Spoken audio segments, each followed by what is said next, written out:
Hey, Mike here. I just wanted to let you know that you can listen to Dark Poutine early and ad-free on Amazon Music, included with Prime. You're about to listen to a historical episode of Dark Poutine. After episode 149, you will find Scott is no longer with the show. In an effort to maintain continuity and offer listeners as many episodes as possible, we are leaving the episodes in which he co-hosted intact. Thank you.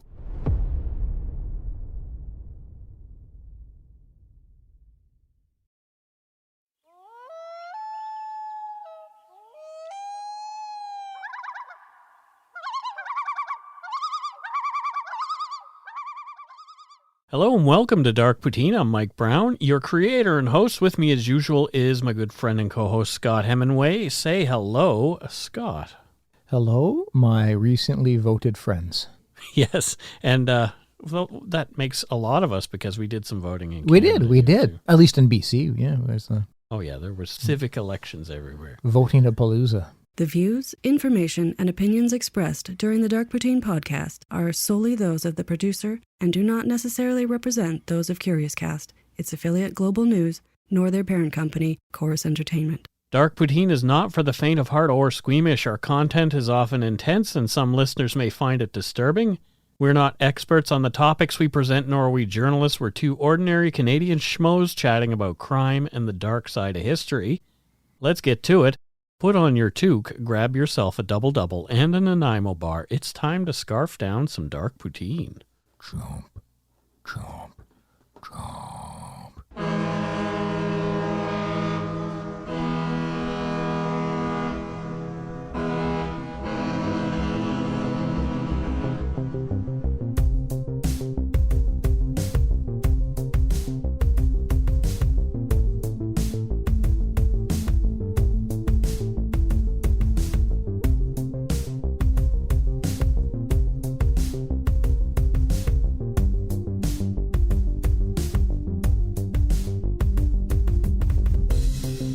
Listeners who feel they are in crisis can contact the crisis text line in Canada by texting HOME to 686868. In the US or UK, text 741-741. The service will match you with a volunteer counselor who is supervised by a licensed, trained mental health professional. Crisis text line is free 24/7 support for those in crisis.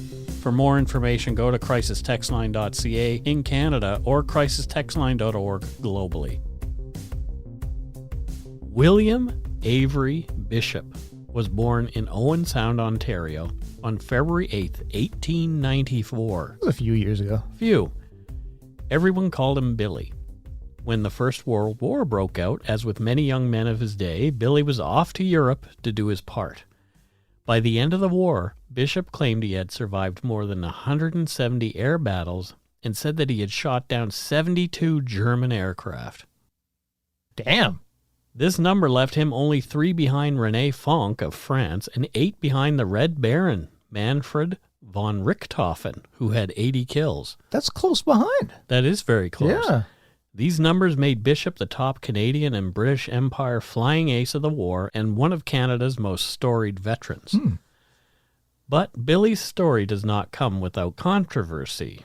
Was he the ace that he claimed to be? Oh, no. Although Billy's kill count was officially recognized, his later accounts, like those in his book Winged Warfare, sometimes didn't match the known facts. Oh, no. Billy's stories, as written by his son William Arthur Bishop in his book The Courage of the Early Morning, a biography of the great ace of World War I, have led to Billy Bishop's legacy being disputed by some historians. Oh, we got some controversy. Not a lot, but it's some.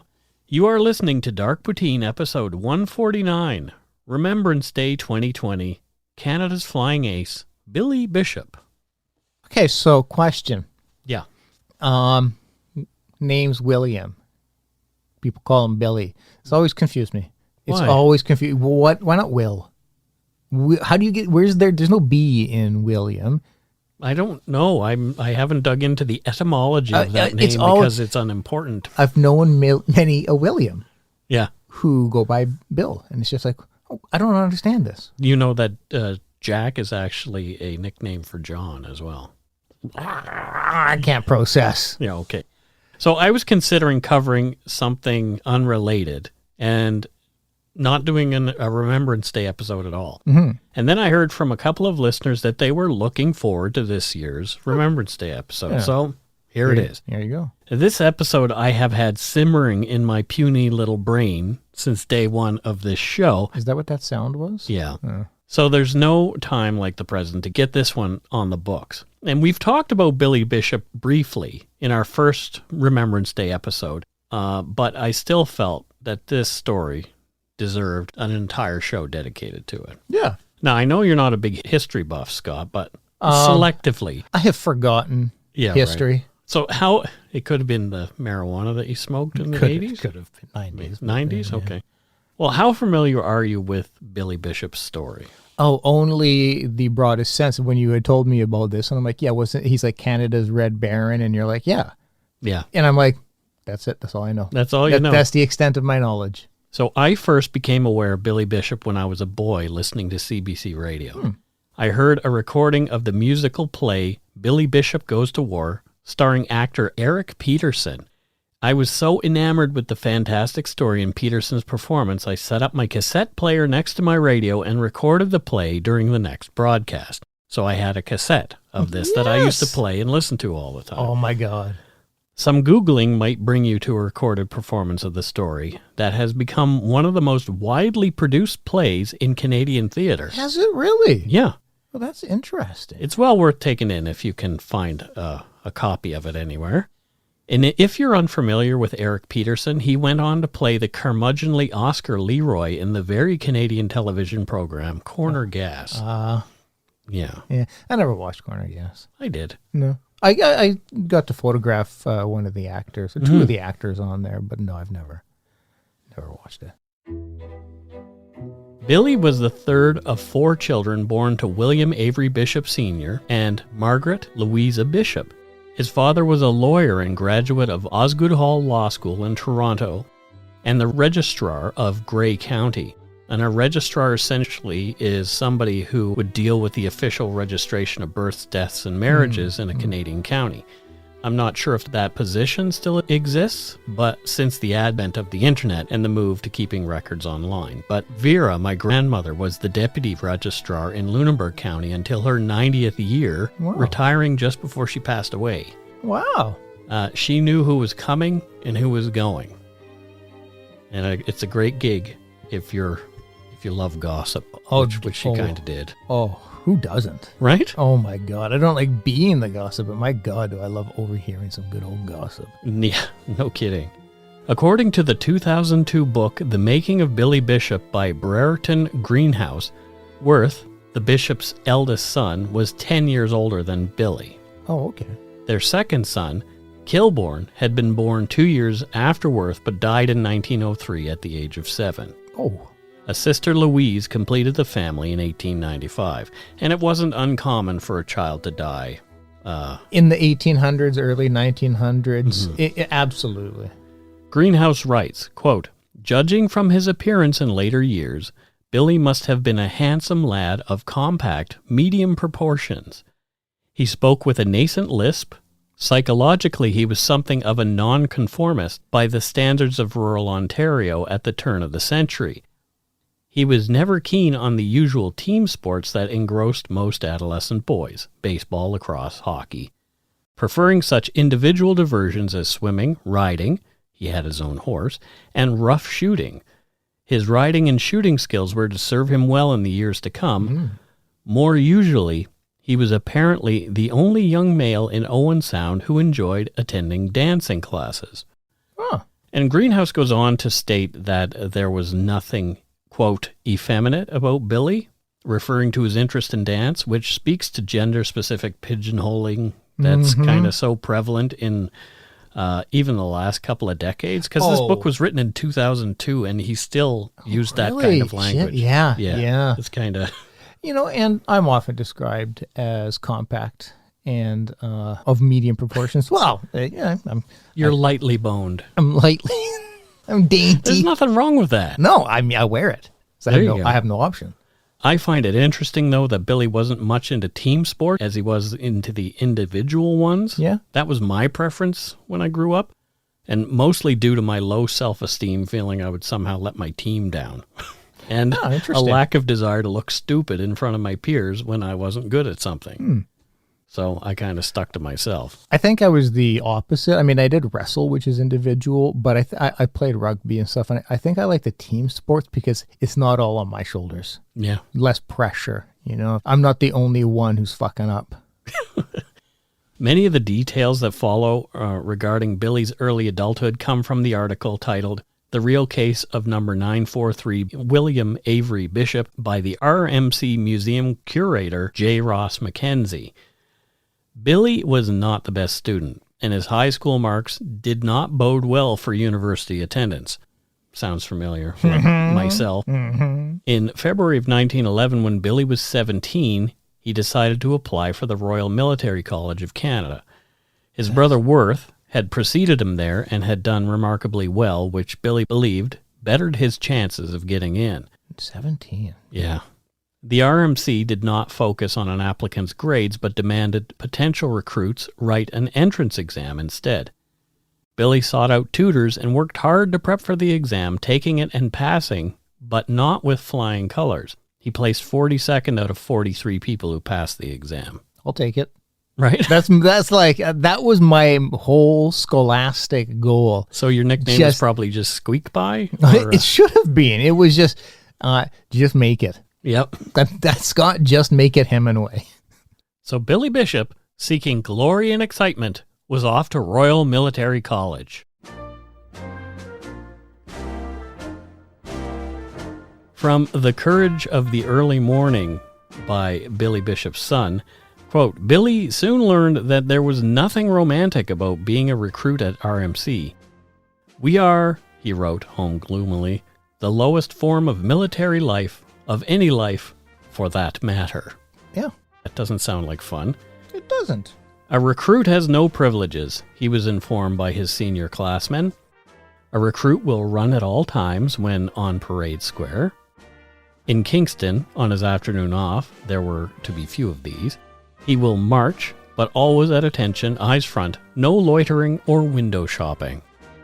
Infractions, and apparently almost everything a recruit did could be interpreted as an infraction by ever-watchful upperclassmen, earned a sharp blow from a swagger stick across the rump or extra drill at 6 o'clock in the morning. And on the theory that even the vigilant seniors must have missed some cadet crimes during the week, each first-year man was soundly trounced every Friday night. Jeez. Jeez. The military, be it Navy, Army. You just going to go through all the branches? Yeah, I'm going to. I just, it's not for me. I don't have the structure or discipline needed. I think there would be crying. I think there would be actual crying. Well, no, I was in Sea Cadets for a while. Right. I was in Sea Cadets for like 6 months or so. 6 whole months. Yeah, my bag. Stick-to-itiveness. Well, I remember one standout memory was like we'd all have to stand at attention in the hall while the, I don't know, whoever he is who gives us the commands. You can't even remember. I don't know, general, lieutenant. There's not a lot of generals, I don't think, in Sea Cadets. The lieutenant general. I don't. Anyway, see, I just remember like we're standing at attention and my nose was so itchy. So itchy. We're all just standing at attention. There's like 100 of us and I couldn't, like, it's like, oh God, I can't fucking bear it. And so I had to reach up and just give my nose a little scratch. And he looks right at me and he's like up on a top level looking down at us. And he's just like, Scott, don't pick your nose while standing at attention. And I'm thinking, I was like, I scratched my goddamn nose. There's no picking involved, but you're just like, and that was kind of the moment where I'm like, Jesus Christ, I can't even scratch my nose. So Billy was homesick and depressed, and his son claims the future hero failed his first year at RMC. Billy Bishop was also caught cheating on one of his exams, quote, using improper means of obtaining information relative to an examination. He was not expelled, however, he was rusticated. What the deuce? I know. Rustication was the harshest punishment short of expulsion. Perhaps maybe it was like a final memo at the place where we used to work. I don't know. Yeah, it's got to be something along those lines. Or rusticate you. We should start using that more in life. to rusticate Yeah, each other. even not knowing the actual definition of it, let's just... I did look it up, and it didn't really make much sense. Still, that sounds right.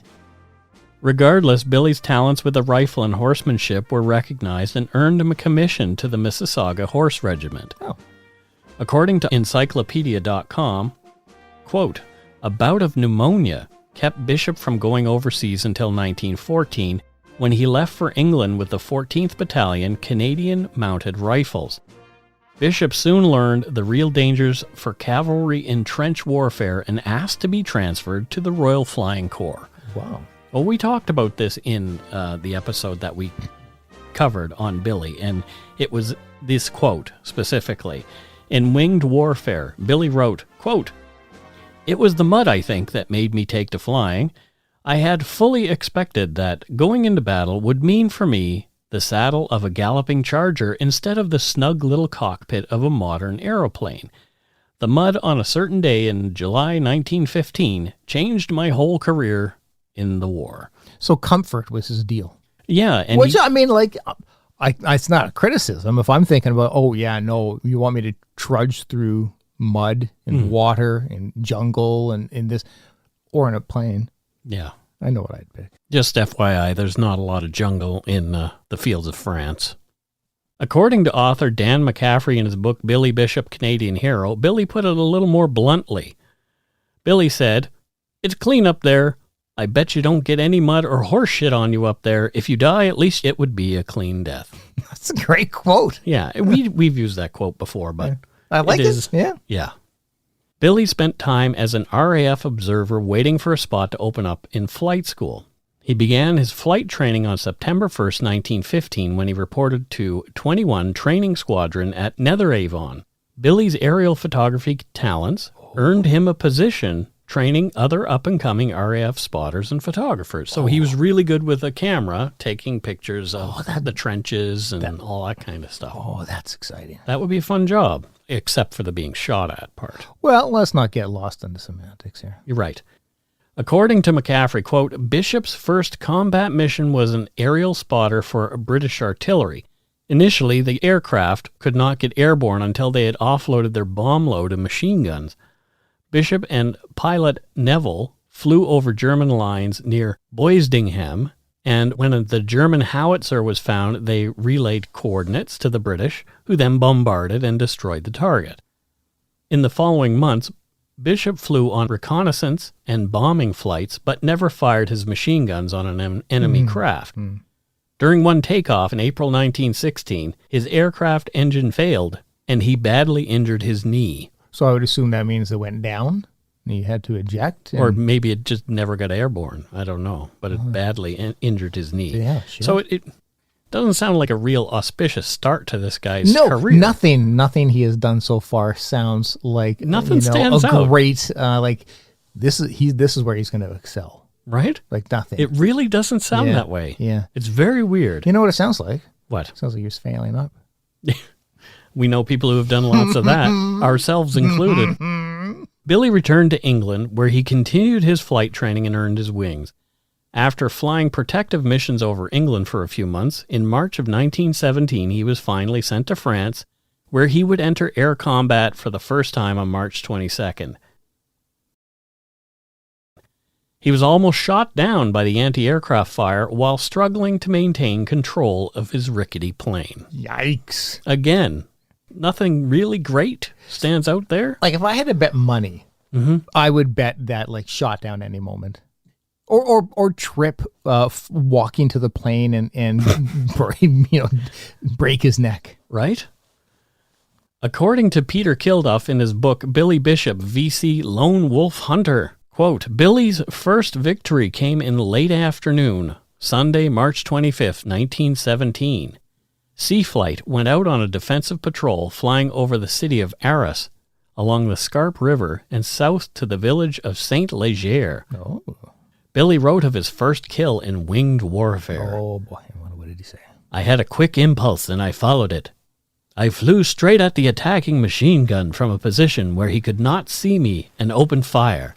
My tracer bullets that show a spark and a thin little trail of smoke as they speed through the air, began at once to hit the enemy machine. And they usually called an airplane a machine. Really? Yeah, it's kind of weird. It's not wrong. No. A moment later, the Hun turned over on his back and seemed to fall out of control. This was just at the time that the Germans were doing some of their famous falling stunts. Their machines seemed to be built to stand extraordinary strains in that respect. They would go spinning down from great heights, and just when you thought they were sure to crash, they would suddenly come under control, flatten out into correct flying position, and streak for the rear of their lines with every ounce of horsepower imprisoned in their engines. It's good with words. When my man fell from his upside-down position to a spinning nosedive, I dived after him. Down he went for a full 1,000 feet and then regained control. I had forgotten caution and everything else in my wild and overwhelming desire to destroy this thing that, for the first time being, represented all of Germany to me. I could not have been more than 40 yards behind the Hun when he flattened out, and I again opened fire. It made my heart leap to see that my smoking bullets hitting the machine just where the closely hooded pilot was sitting. Also, the Hun went into a dive and shot away from me vertically toward the earth. Oh, I'm on the edge of my pilot seat. Suspecting another ruse and still unmindful of what might be happening to my companions in their set-to with the other Huns, I went into a wild dive after my particular opponent with my engine full on. With a machine capable of doing 110 to 120 miles an hour on the level, I must have attained 180 to 200 miles in that wrathful plunge. Meteor-like was my descent. However, the Hun seemed to be falling faster still, and got farther and farther away from me. When I was about 1,500 feet up, he crashed into the ground below me. For a long time I had heard pilots speaking of crashing enemy machines, but I never fully appreciated the full significance of crashed until now. There is no other word for it. Oh, quite the tale teller. Right? My God. Yeah. Like, he knows how to spin a yarn. Yes, I think that's what I was looking for. What to say. Yeah. Mm-hmm. Yeah, absolutely. And, I could definitely, reading that, I could be like, okay, I don't know. Some of this sounds fanciful. Like, some of this just seems like... But then again, he could just be a great storyteller. Like, he's telling the truth, but it's just like... He's a very passionate fella. As we'll see, there is a lot of proof that he did shoot down a number of planes. Yeah. So it's not... yeah. So, I mean, which gives credence to whatever he's saying then. If right. you can corroborate a whole bunch, then it's like, okay, well, sure. Only 5 days after shooting down his first enemy, Billy was temporarily promoted to flight commander. As well as participating in missions as part of a squadron, Billy also began completing lone wolf sorties, where he flew out solo looking for enemy aircraft and other targets. By April 8th, 1917, Billy had become a flying ace, so it only took him 2 weeks. Jesus Christ. With his 5th kill. Holy shit. According to Dan McCaffrey, to signify Billy as an ace, the nose of his aircraft was painted blue. The Germans, terrified by the pilot's quickly climbing kill count, soon began referring to Billy Bishop as Hell's Handmaiden. In April, he was promoted to captain and given command of a flight. Mike, it took me like 10 years to get my 5th kill, and I don't even fly. Are you talking about like in that what's the next Atari game? Yeah, sure, yes. Yeah. Let's continue. With the biplanes? Yep, exactly. That's what, yep. And we will take a break right here. Perfect timing. If you're looking for a smoking gun, I can absolutely guarantee you will not find it. In October 2001, a series of letters filled with a deadly powder called anthrax were dropped into the U.S. mail system. What started as an unprecedented case turned into an unsettling mystery. Who sent these deadly letters, and why? From Campside Media and Sony Music Entertainment, I'm Josh Dean, and this is Cover Up Season 4, The Anthrax Threat, available now.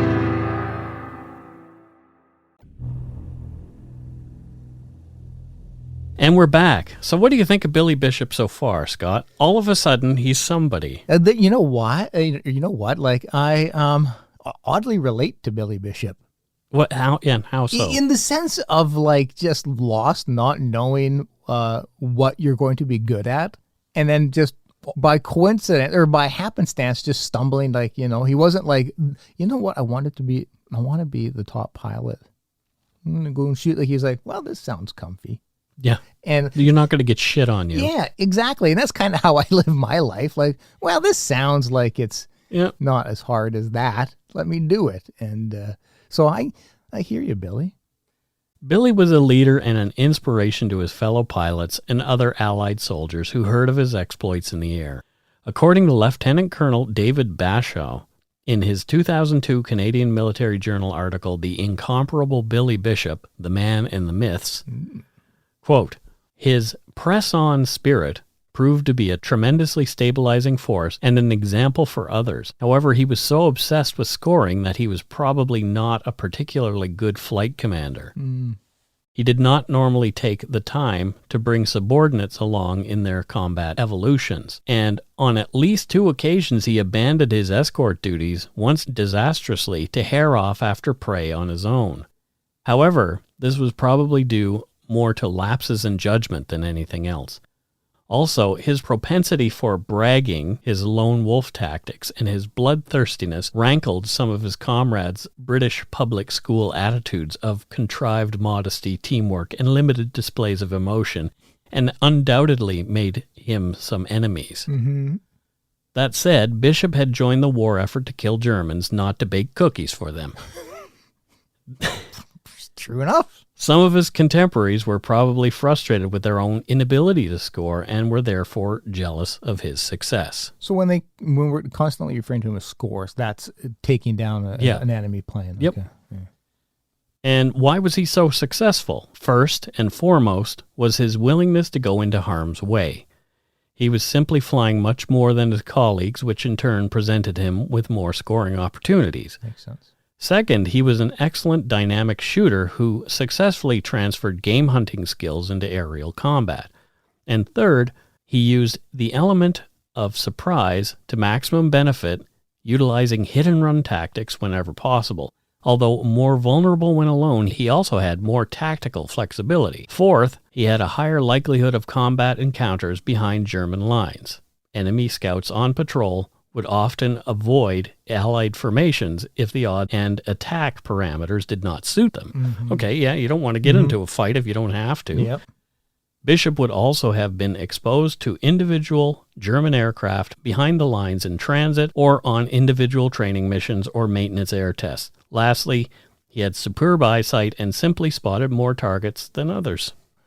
Yeah, that's quite. So I get the, maybe not being a particularly good flight commander, but again, it goes back to he's not a team sports person. Right, exactly. Yep. And this makes me wonder. Those are 4 good points.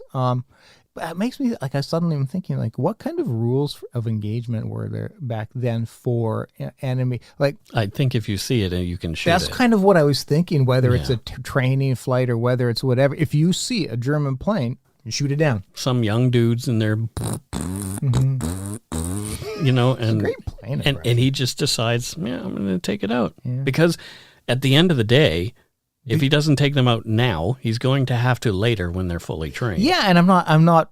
You're playing with the rules you have at the time, and so it just made me curious. Like hearing who the people he was taking out, it made me curious. Of like, I wonder what kind of. Well, he even took out balloons too. Like they had those large balloons that would be set to overlook the battlefields, kind of thing. So that sounds fun. That'd be video game material right there. Oh, it pretty much is. Yeah. Be a boring game if it was like balloon versus balloon.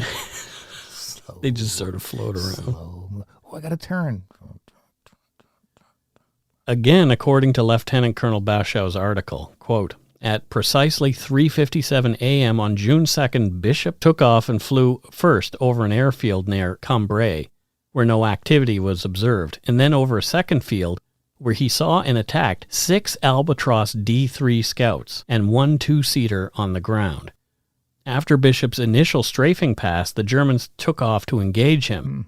He later claimed to have shot down 3 of them, 2 very close to the ground in the takeoff environment, and then headed westward toward the front lines and sanctuary.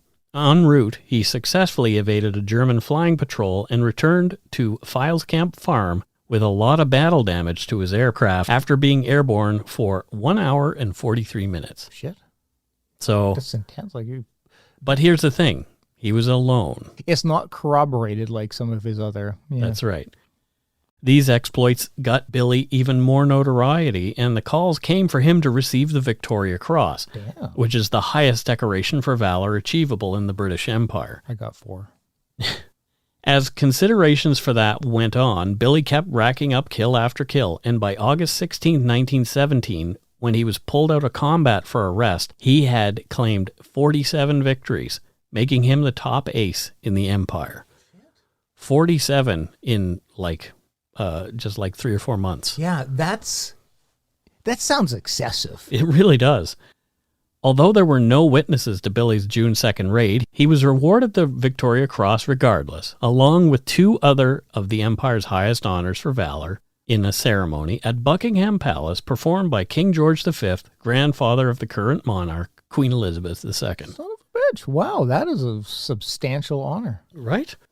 Published in the London Gazette on the 11th of August, 1917, Billy's citation for the Victoria Cross read, "For most conspicuous bravery, determination, and skill, Captain Bishop, who had been sent out to work independently, flew first of all to an enemy aerodrome. Finding no machines about, he flew to another aerodrome about 3 miles southeast, which was at least 12 miles the other side of the line. 7 machines, some with their engines running, were on the ground. He attacked these from about 50 feet, and a mechanic who was starting one of the engines was seen to fall. One of the machines got off the ground at a height of 60 feet. Captain Bishop fired 15 rounds into it at very close range, and it crashed to the ground. A second machine got off the ground, into which he fired 30 rounds at 150 yards range, and it fell into a tree. 2 more machines then rose from the aerodrome. One of these he engaged at a height of 1,000 feet, emptying the rest of his drum of ammunition. This machine crashed 300 yards from the aerodrome, after which Captain Bishop emptied a whole drum into the 4th hostile machine and then flew back to his station. 4 hostile scouts were about 1,250 feet above him for about a mile of his return journey, but they would not attack. His machine was very badly shot about by a machine gun fire from the ground." So I'm assuming an aerodrome equals airport. Yeah, pretty much. Okay. It's like military. It's like a little installation that's set up. It's not like a full airport, but it's a place for them to take off with their planes. So next was the Distinguished Service Order. His citation for the Distinguished Service Order read, "For conspicuous gallantry and devotion to duty, while in a single-seater he attacked 3 hostile enemy machines, 2 of which he brought down, although in the meantime he was himself attacked by 4 other hostile machines. His courage and determination have set a fine example to others." I always say that about you too, Mike. Do you? I really admire your conspicuous gallantry. Oh, boy. Yeah. I sit behind a microphone. Conspicuously. Yeah, fair enough. Gallantry. Yeah. His citation for the Distinguished Service Order bar read, "For conspicuous gallantry," again, "and devotion to duty when engaging hostile aircraft. His consistent dash and great fearlessness have set a magnificent example to the pilots of his squadron. He has destroyed no less than 45 hostile machines within the past 5 months, frequently attacking enemy formations single-handedly and on all occasions displaying a fighting spirit and determination to get close quarter with his opponents, which have earned the admiration of all in contact with him." So it's a lot of admiration he's getting here. Yeah. And honestly, here's the thing. If you need somebody to hold up as like, here's this great guy, why not? Sure. You know, people saw him shoot down. Yeah.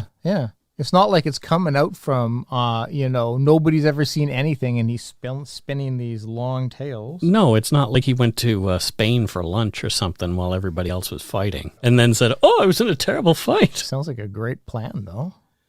Billy was given the temporary rank of major and appointed as the chief instructor at the School of Aerial Gunnery before his return to Canada for a much-needed break. Billy was received as a hero at home and gave a huge boost to the flagging morals of Canadians sick of losing their boys to a war so far away. Morale is the key word. On his trip home, Billy married his longtime fiancée, Margaret Eaton Burden, on October 17, 1917. Even the American papers picked up on Billy's storied military career and word of his recent wedding.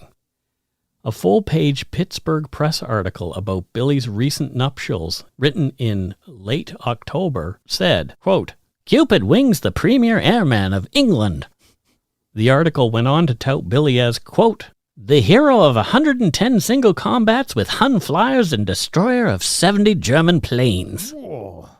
It describes Billy as, quote, "an unheroic little chap who seldom gets excited even when fighting against 3-to-1 odds at 100 miles an hour, 10,000 feet up in the air." Cheekily, it continues, "but when Cupid attacked him, well, that was different." What? Oh, young love. What a burden of a last name for Margaret, eh? Oh, that's terrible. So That was a really... I had to say it. Did you? I would be doing a disservice to the world had I not. Would you? Yeah, everybody was thinking it. It was at this time that Billy began writing his book, Winged Warfare, that we've already quoted from. According to Dan McCaffrey, Bishop went back to England in April of 1918 and was promoted to major and given command of No. 85 Squadron, the Flying Foxes. What a great name. It's a band, isn't it? The Flying Foxes? Oh, Fleet Foxes. Sorry. Oh, wow. This was a newly formed squadron, and Bishop was given the freedom to choose many of the pilots, and the squadron was equipped with SE-5A scout planes and left for Petit-Saint, France on the 22nd of May, 1918. On the 27th of May, after familiarizing himself with the area and the opposition, Bishop took a solo flight to the front. That's what he liked to do. He downed a German observation plane in his first combat since August of 1917, followed with 2 more the next day. From May 30th to June 1st, Bishop downed 6 more aircraft, including German ace Paul Billick, bringing his score to 59, and reclaiming his top ace title from James McCudden, who had claimed it while Bishop was in Canada, and he was now the leading Allied ace. Classic Billy Bishop. Classic Billy Bishop. Billy was yanked out of combat again on June 18, 1918, by the Canadian government, who feared that were Billy to have been killed in combat, Canadian morale both at the front and back home would also take a nosedive. Sure, it probably would. Again, according to McCaffrey, quote, "the order specified that he was to leave France by noon on the 19th of June. On that morning, Bishop decided to fly one last solo patrol. In just 15 minutes of combat, he added another 5 victories to his total. He claimed to have downed 2 scout planes and caused 2 others to collide with each other and shot down a German reconnaissance craft." But this was a solo mission. A solo mission, yeah, and it was his last one. Yeah. In late August 1918, Bishop was promoted to lieutenant colonel and was given the post of, quote, "officer commanding designate of the Canadian Air Force section of the General Staff Headquarters Overseas Military Forces of Canada." That was the title? That was the title. That was a book. Yeah, exactly. Billy was discharged from service on New Year's of 1918, a month and a half after the signing of the armistice. The war was over, and Billy Bishop claimed he had 72 victories. And for his 72 victories, he got the Distinguished Flying Cross, which was the highest award that an airman could get next to the Victoria Cross, that Billy was also the recipient of, and the first airman to receive that. Oh, was he? Yeah. His citation for the Distinguished Flying Cross read, "A most successful and fearless fighter in the air whose acts of outstanding bravery have already been recognized by the awards of the Victoria Cross, Distinguished Service Order, Bar to the Distinguished Service Order, and Military Cross. For the award of the Distinguished Flying Cross now conferred upon him, he has rendered singly valuable services in personally destroying 25 enemy machines in 12 days, 5 of which he destroyed on the last day of his service at the front. The total number of machines destroyed by this distinguished officer is 72, and his value as a moral factor to the Royal Air Force cannot be overestimated." And I think that's why they were just like, yeah. Sure. Yeah. Sure. Yeah, 72. Sure. Yeah. Because it's the morale that he is providing, the boost he's providing to other troops in the country. And yeah. In his 2002 article, Billy Bishop, Brave Flyer, Bold Liar, Brereton Greenhouse wrote that many of Billy's kills, especially the final ones, were unverifiable, and the actual total of enemy aircraft that Billy destroyed was only 27. You know what? I haven't ever destroyed one. So I'm still fine if it's 27, right, with this guy being highly revered. And so is Greenhouse. He said that although Billy may have been an inveterate liar, he was by no means a coward. So that's good. Exactly, yeah. Greenhouse went on to write, quote, "Even so, Bishop was as brave as they come. It is a common but quite false assumption that because a man is a proven and consistent liar, he must also be a coward, or alternatively, because he is honest, he must be brave. The human spirit is more complicated than that, and all sorts of strange and contrary qualities may coexist. Whatever else Bishop may or may not have done during his first tour at the front between March and August 1917, he flew, mostly unaccompanied, in a Newport 17 fighter, a plane that was distinctly inferior in speed and firepower to the Albatross D-3s, flown by German fighter pilots at the time. And the Germans flew in bunches, Ketten or Staffeln. I don't know what that means because I'm not German. No parachute, and a machine constructed of wood and doped fabric would burn like tinder if a spark from the engine or an incendiary bullet touched it. Toward the end of his tour, he flew a faster SE-5, a better machine that still lacked the firepower of an Albatross D-3. I believe he deserved most of his medals, but not for doing the things he claimed to have done and was credited with. Rather, he deserved his decorations for flying alone deep in German airspace in a fragile butterfly of an aircraft." Well, it's not the description you want your aircraft to have. That wouldn't give me confidence fighting. But, So he's not poo-pooing Billy Bishop at all. I think that was very well written and seemingly unbiased, because he's admitting, he's saying, I don't believe him, but I still respect the hell out of him. Right, exactly. And he deserves a lot of praise. And that's kind of how I'm feeling so far. Yeah. I get that the yarns were spun in order to build morale for the country. Billy did well touring the U.S. and giving talks about aerial warfare, and he had an importing firm until the Wall Street crash of 1929 wiped him out financially. He had to come back to Canada to start over as a vice president of the McCall Frontenac Oil Company. Well, that's probably not the worst start over. You kind of land on your feet. In oil, the oil industry as vice president, you'll be fine. You'll be okay. You'll be all right. In 1936, as tensions in Europe were growing again, from Wikipedia, quote, "Billy Bishop was appointed the first Canadian Air Vice Marshal. Shortly after the outbreak of war in 1939, he was promoted to the rank of Air Marshal in the Royal Canadian Air Force. He served during the war as Director of the Royal Canadian Air Force and was placed in charge of recruitment." Okay. Great position. I would imagine that right up his alley. He was so successful in this role that many applicants had to be turned away. Bishop created a system for training pilots across Canada and became instrumental in setting up and promoting the British Commonwealth Air Training Plan, which trained over 167,000 airmen in Canada during the Second World War. In 1942, he appeared as himself in the film Captains of the Clouds, a Hollywood tribute to the RCAF. Oh, interesting. And, it's also interesting how, he started off as a fairly selfish individual. And I mean that in the, again, solo. Yeah. Doesn't want team sports and stuff.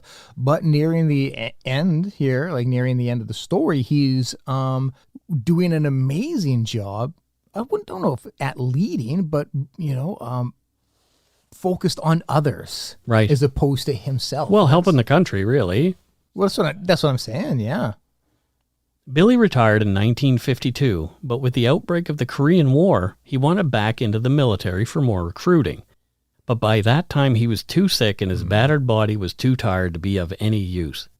Billy Bishop died in his sleep on the 11th of September 1956 at the age of 62, while he was wintering in Palm Beach, Florida. It's a good place to... Not terrible. It's a good place to winter. And there have been many tributes to Billy Bishop for his service contributions here in Canada the years after.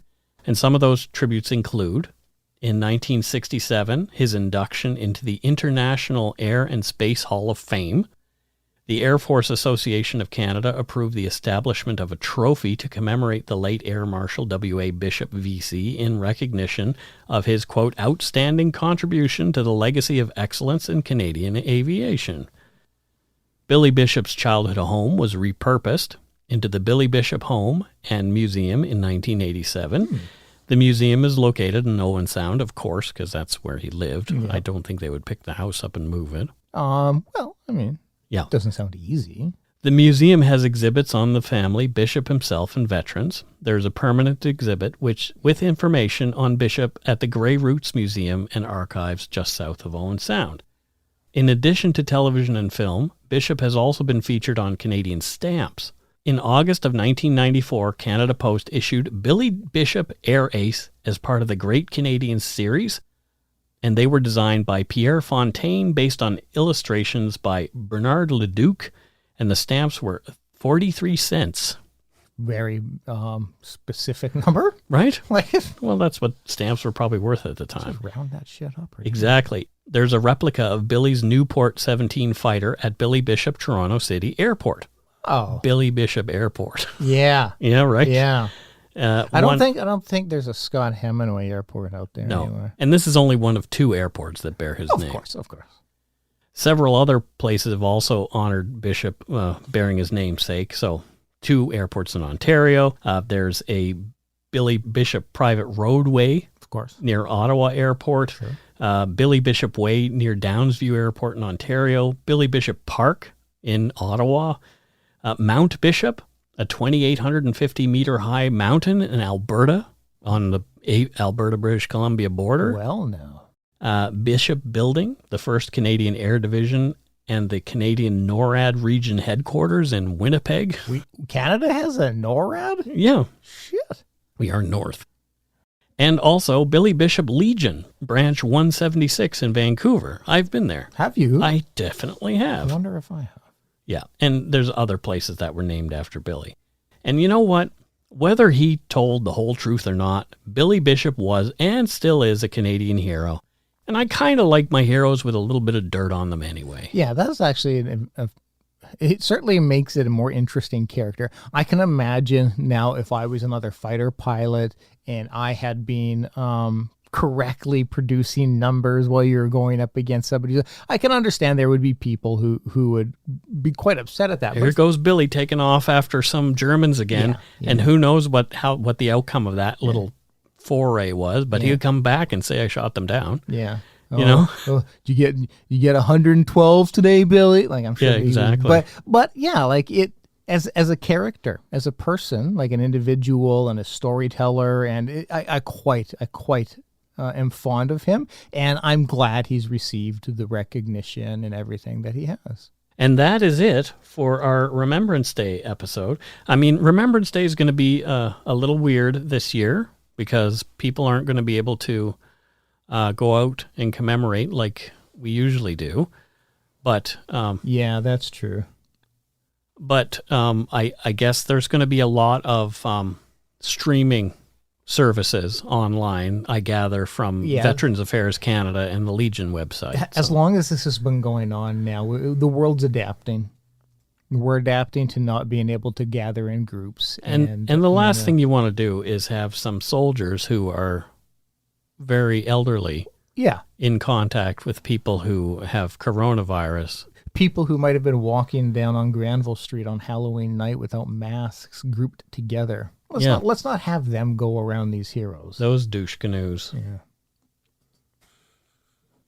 And that's it. That's, like I say, that's it for this week's episode. That was good. So. I dug that. Yeah, it was kind of fun. Yeah, and I kind of need fun. Right?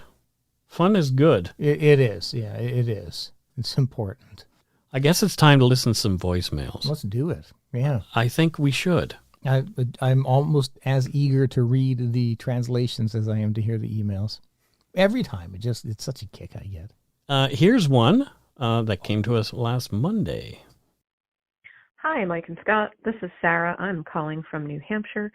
I'm a Yumber Yarder, and I love you guys. You're fantastic. I wanted to impart a little bit of a nugget of wisdom, if you may. So with your most recent podcast on the three is complicated. Yes. So I personally am polyamorous. I have 3 partners. We all met organically. We are all wonderfully together. We have sort of a quad setup, and it's wonderful. What you're describing is what we in that community call unicorn hunting.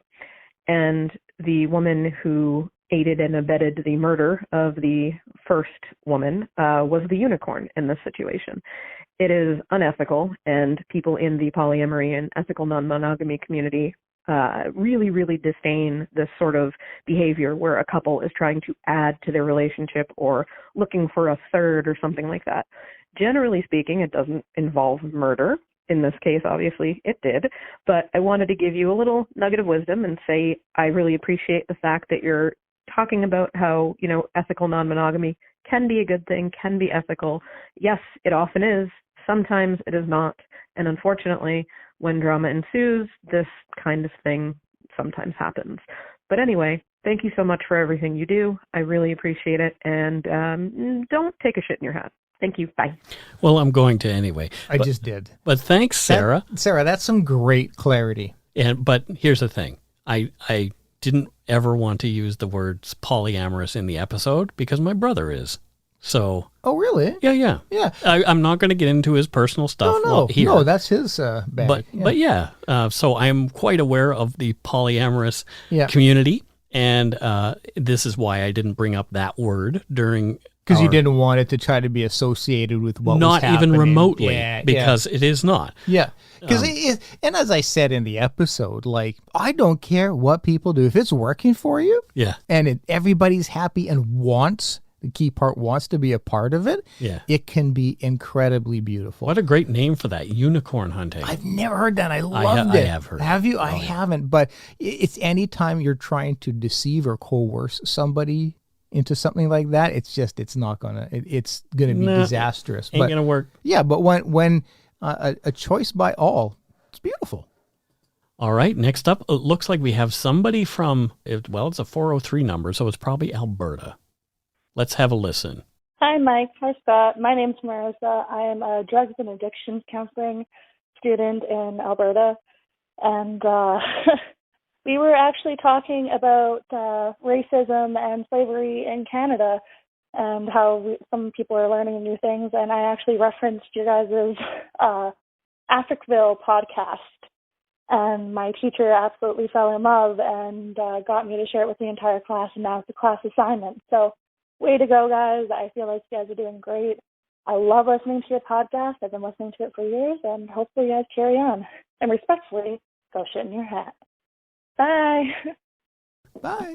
Well, there you go. That's what I want. I want us to be to the point where a teacher listens and says, hey, you guys should listen to this because it's fun and interesting. That is really, really cool. And so far 2 voicemails, and they've put a huge, much-needed smile on my face. So this was great. Thank you both. Well, I never put a smile on your face, but that's on purpose. You're a smile thief.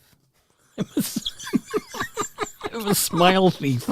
Mike Brown, smile thief. At your service. PD. Spiritual vampire. A vortex of happiness. This one looks like a local one. Oh, hi, Mike and Scott. My name is Gabe, and I'm calling from beautiful Burnaby, BC, the home of Burnaby Joe Sakic and a 1994 Canucks playoff legend, Cliff Ronning. I just want to thank you so much for doing your show each week. I work security, and it really helps me decompress after stressful days. I'm finding it especially difficult dealing with the anti-mask crowd right now. Your show always also helps me get through an extremely tough breakup. Thanks so much again. You're making this world a better place. Stay safe and go shit in your hat. Bye. That's awesome. That's really awesome. I'm sorry to hear about the rough breakup because that is rough as hell. And I think he said he's working in security, and that is. If he works for that large company that I used to work for, I really empathize. Well, I was going to go a different direction. I was just like, when he talked about his frustration with people who aren't wearing masks, he has to be out doing his job. That's right. He's not choosing. He has to go and do that. Respect the man. Put on your goddamn mask. Yeah. It's not just for you. It is for you to be nice to somebody. It's more so for other people. Right. Be nice to people, for fuck's sake. He has to be out there doing his job. Yeah. There's a lot of people. I was at my dad's hospice today. These people have to work. Wear your mask. They're working. You need to finish the sentence, though. When's that going to ever happen? Jesus Christ. Period. There you go. Period. All right, let's get on to some Patreon shout-outs. First up, we have from Port Dover, Ontario, Megan Souls. Hi, Megan. Megan Souls. Yep, Port Dover. Right? Yep. Port Dover. Yep. The good old Port of the Dover, as they say. And what does Megan do in Port Dover, Ontario? Tugboat captain. Wow. Yep, in the port. Is she in the port of Dover. Is she the tugboat captain that was responsible for the Edmund Fitzgerald, perhaps? No, she's like 22. Okay. Yeah. Oh, no. But she her tugboat primarily tugs boats. Good. Primarily, sometimes logs, but then wouldn't it be called a log boat? No, it's still a tugboat. Or a tug log? I'm confused now. Yeah, well, you're welcome. Well, thank you, Megan Souls. Many thank yous.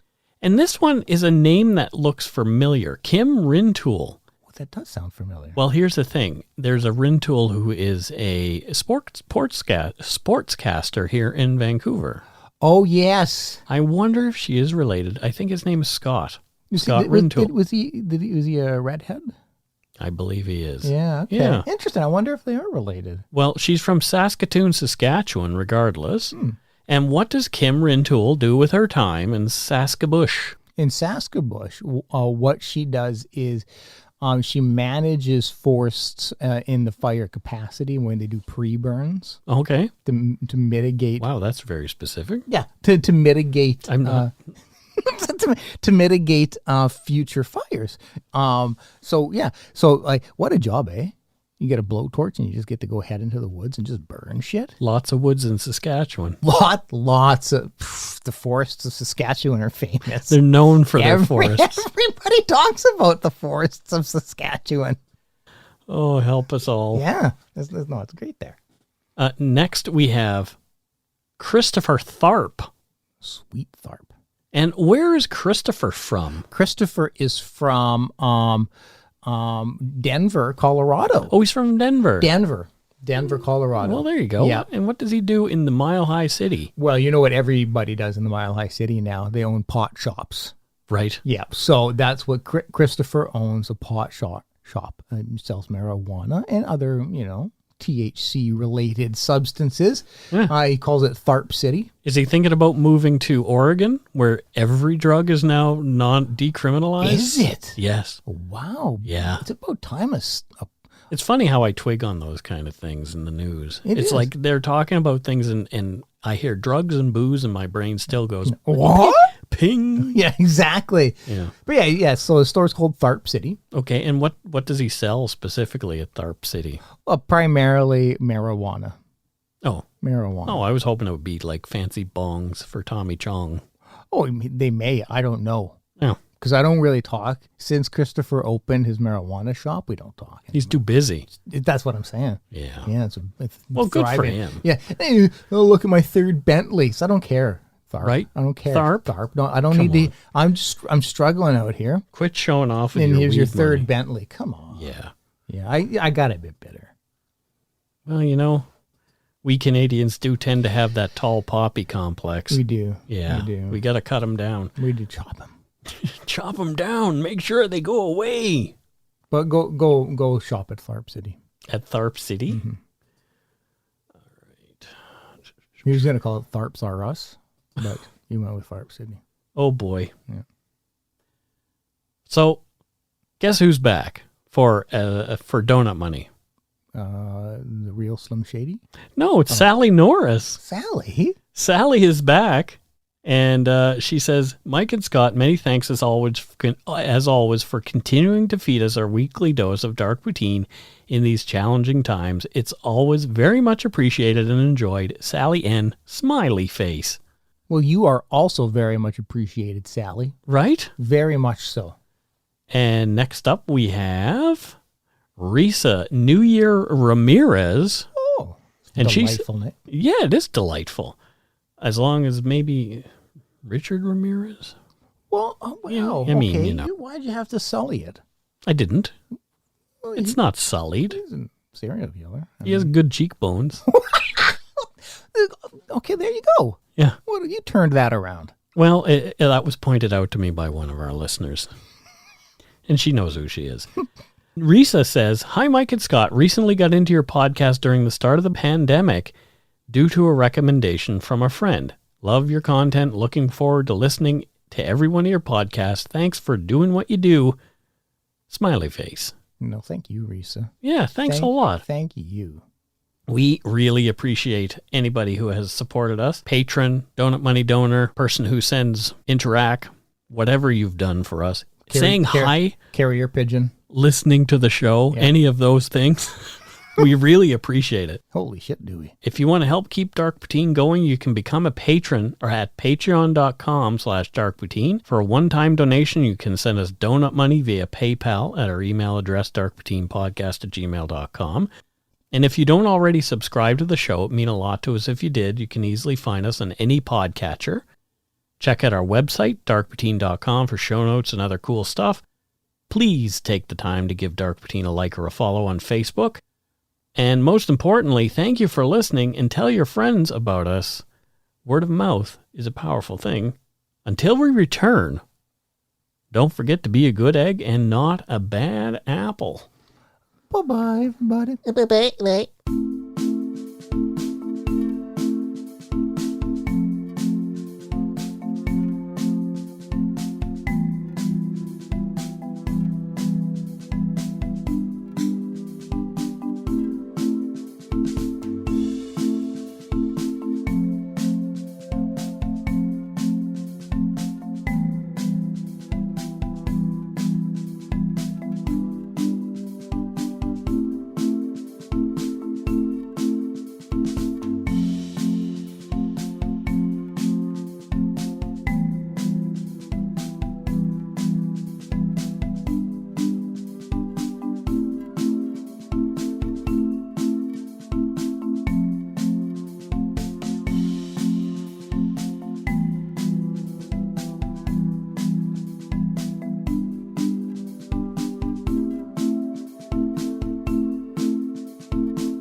Hi, it's Shauna, and I might be a bad parent because my kids think French fries are vegetables. Hey, it's Ryan, and I might be a bad parent because I went out for wings when my wife was in the hospital after giving birth. Johnny here. I might be a bad parent because in my house, the tooth fairy gives pocket change. But we're not alone. Len emailed us and said his 6-year-old daughter's Tarzan moment going from love seat to lazy boy by curtains made him more proud than any dance recital. And Andy left his 2-year-old at the rink. All right, guys, I'm sure we're not alone. Like Andy's kid.